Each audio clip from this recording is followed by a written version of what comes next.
Alors le but de ce tuto est d'apprendre à créer des tableaux croisés dynamiques sur OpenOffice Calc. Alors pourquoi créer d'abord de tels tableaux? Dans quelles circonstances? Vous êtes ici face à un tableau qui comporte très peu de lignes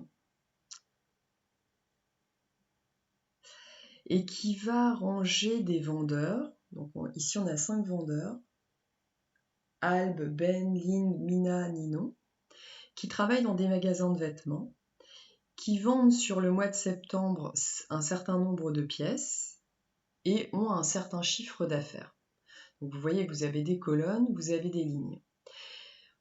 On a des colonnes, enfin on n'a pas de colonnes on va dire qui se répètent, par contre on a des lignes qui peuvent correspondre à un même vendeur.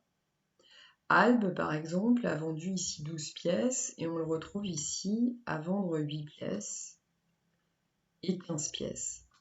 On peut avoir envie de rendre ce tableau plus lisible et d'obtenir ce qu'on appelle un tableau croisé dynamique en rassemblant certaines informations. Alors pour l'obtenir et pour voir un petit peu à quoi cela correspond, je sélectionne ici une plage. Alors je vais sélectionner plutôt celle-là. Pour avoir une certaine légende, nombre de pièces, chiffre d'affaires, magasin, nom. Là. Et à partir de ça, je vais vouloir ranger mes données autrement. Donc je vais choisir données, tableau croisé, et je vais créer un tableau croisé.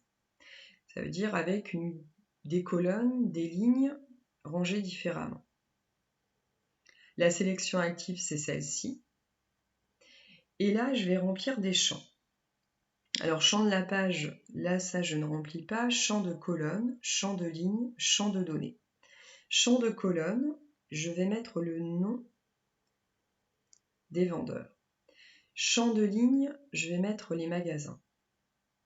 Champ de données, là, ça va être au choix. Ici, je vais mettre pour moi le nombre de pièces. Et je vois d'ailleurs que, par défaut, ça va me sommer mon nombre de pièces. On voit ici somme.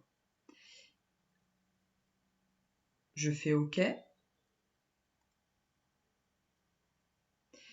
Et je peux me rendre compte qu'ici, sous Open, le tableau croisé a été rangé en dessous de mon tableau principal. Et il va répartir, selon les magasins et selon les vendeurs, le nombre de pièces vendues.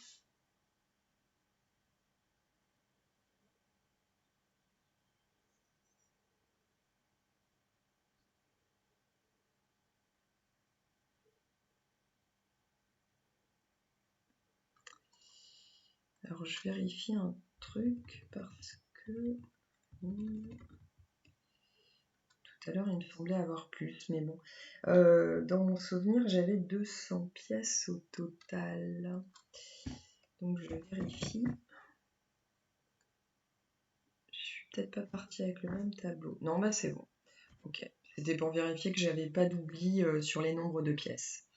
Donc ici, vous avez donc dans le magasin 1, 99 pièces, dans le magasin 2, 91 pièces de vendues au total, et voilà comment ça se répartit entre Alb, Ben, Lynn, Mina, Nino.